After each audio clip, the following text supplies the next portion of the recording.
ouvintes da Palavra do Senhor, boa noite. Aqui quem vos fala é o seu amigo e presbítero Marcelo. Sou membro da Igreja Assembleia de Deus Arca da Promessa. Gostaria de deixar um texto para a amada igreja aí, para os irmãos que assistem ao meu canal, que fica lá no Salmo 72, versículo 11 até o 14, que diz assim: E todos os reis da terra se prostrarão perante a ele, e todas as nações o servirão, porque ele livrará ao necessitado quando clamar, como também ao aflito e ao que não tem quem o ajude. Compadecerá do pobre e do aflito e salvará a alma do necessitado. Libertará a sua alma do engano e da violência, e precioso será o seu sangue aos olhos dele.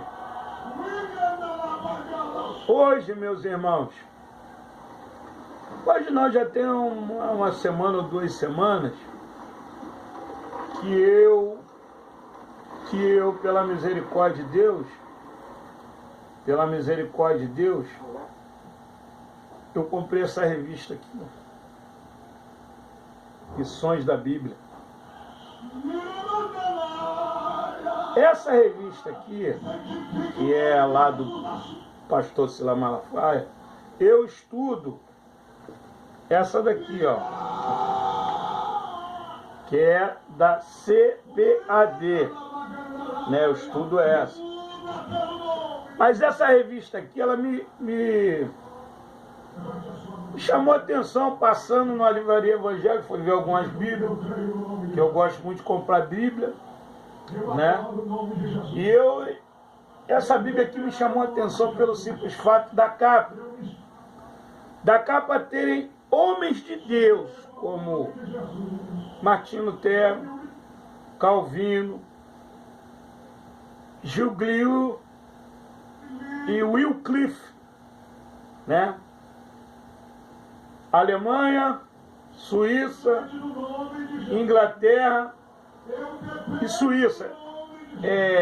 Giglio é um nome meio estranho porque é suíço, né? Mas os reformadores da Reforma Protestante, a qual nos trouxeram a luz do Evangelho e a qual nos libertaram da potestade e das trevas a qual vivia a Igreja do Senhor Jesus. Nessa época desses homens aqui, meu irmão, era proibido a leitura da Bíblia.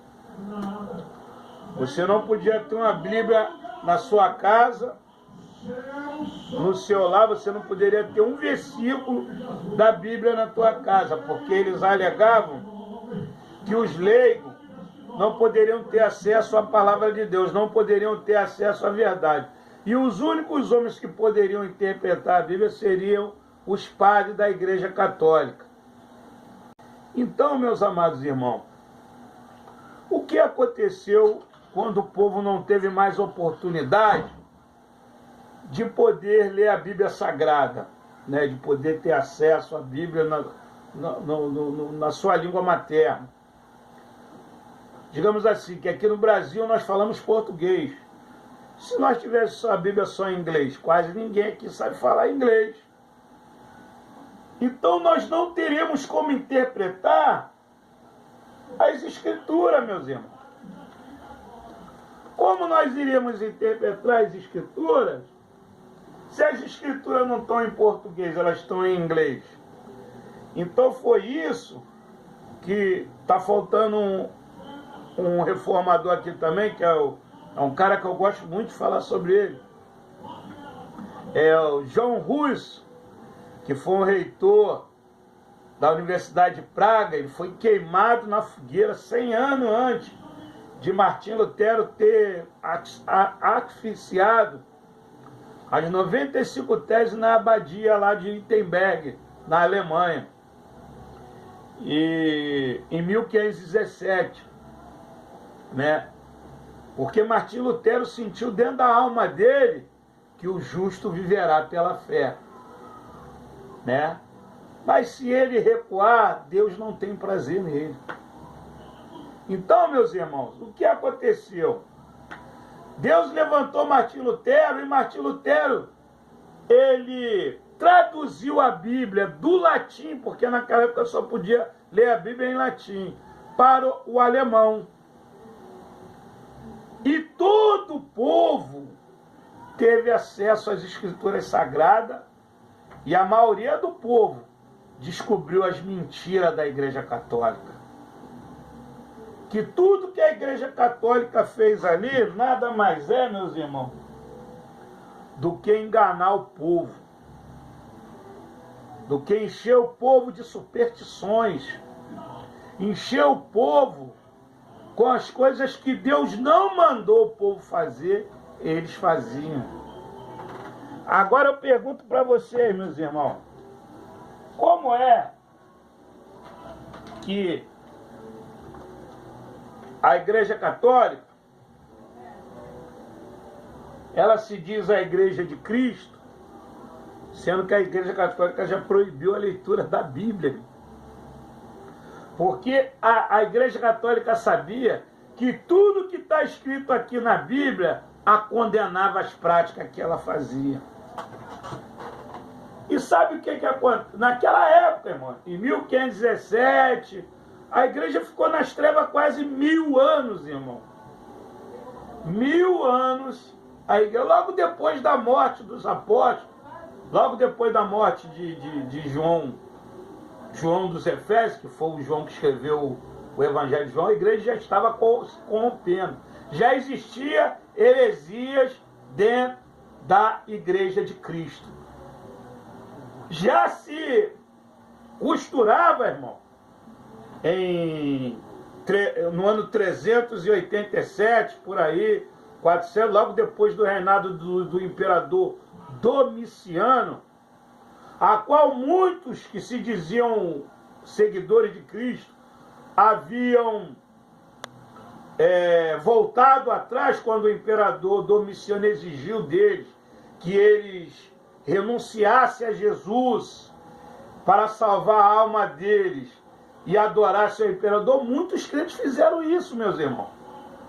Muitos que se diziam cristãos naquela época, eles blasfemaram contra Jesus Cristo, e logo depois da morte do imperador Domiciano, eles voltaram para dentro da igreja. Houve um debate terrível sobre essa heresia, irmão, porque eles traíram a Jesus.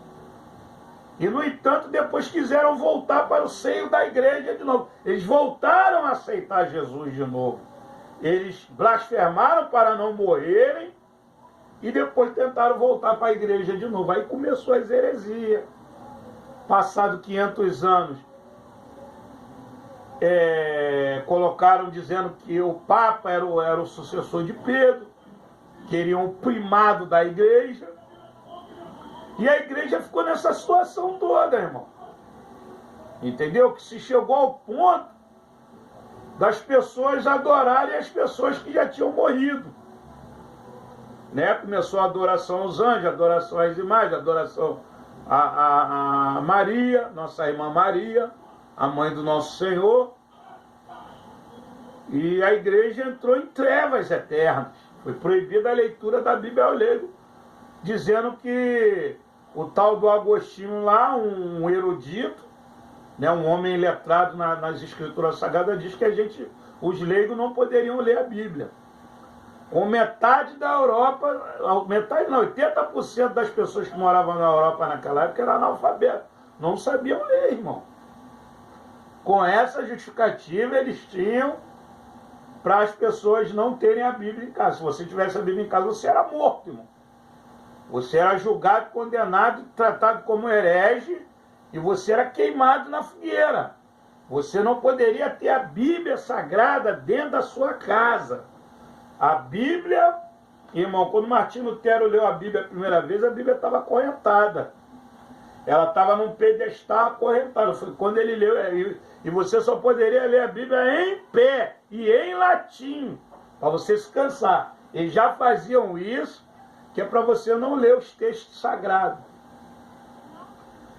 Aí eu pergunto para você, irmão, depois de toda a luta desses homens aqui, Martinho Lutero, John Cliff, Zuglio, Calvino, olha a igreja no Brasil como é que está.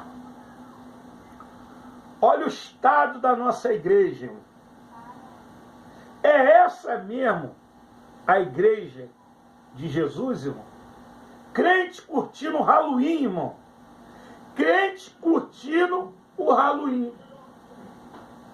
Crente se vestindo de demônio. Espírito maligno entrando dentro da igreja. Aí eu pergunto para você, irmão, aonde é que essa igreja está, irmão? Aonde é que essa igreja caminha? Aonde é que essa igreja ela vai estar lá na frente? É cantor gospel bebendo, é pastor adulterando, é pastor bilionário. Será que ele vai entrar com a malinha cheia de dinheiro no céu naquele dia? Eu pergunto para você, irmão, se é esta igreja que Jesus vai levar para o céu, se é essa igreja que o Senhor Jesus tem trabalhado dentro dela. Parece, irmão, que a igreja voltou à idade das trevas, aonde o homem, quando era proibido de ler a Bíblia Sagrada e não entendia, não foi perdoado, irmão, por não saber ler as Escrituras, não. Ainda mais agora que todos temos acesso à palavra de Deus e sabemos o que é certo e o que é errado dentro da palavra de Deus, irmão. E muitos não têm nem se importar, irmão, tem pecado à vontade. Já chega na maior cara de pau lá na igreja, ainda tem coragem de meter a mão no microfone e colocar a mão na sua cabeça, crente. Eles botam a mão na sua cabeça, crente, e oram por você. E você deixa. Você aceita ele botar a mão na tua cabeça. Você gosta quando esses pseudo-pastor que estão cheirando cocaína, fumando maconha, bebendo cachaça e se prostituindo, bota a mão na tua cabeça. Entendeu? Você gosta. Porque você acha que o Espírito Santo está te abençoando. Agora eu digo para você, meu irmão e minha irmã, abra os teus olhos enquanto há tempo. Abra os seus olhos enquanto o Espírito Santo de Deus está usando não só a mim, mas a muitos profetas no YouTube para te avisar. Saia desta Babilônia que você está, antes que seja tarde demais para a sua vida espiritual. Deus não está nessas coisas. Então, meu irmão, bota na tua consciência, lá no fundo, no íntimo do teu coração, tem algo comichando no teu ouvido. Saia desse lugar. Saia desse lugar. Não foi aqui o lugar que eu quero que você esteja. Antes que seja tarde demais para a sua vida espiritual. No poderoso nome de Jesus. Amém, amém e amém, meu irmão.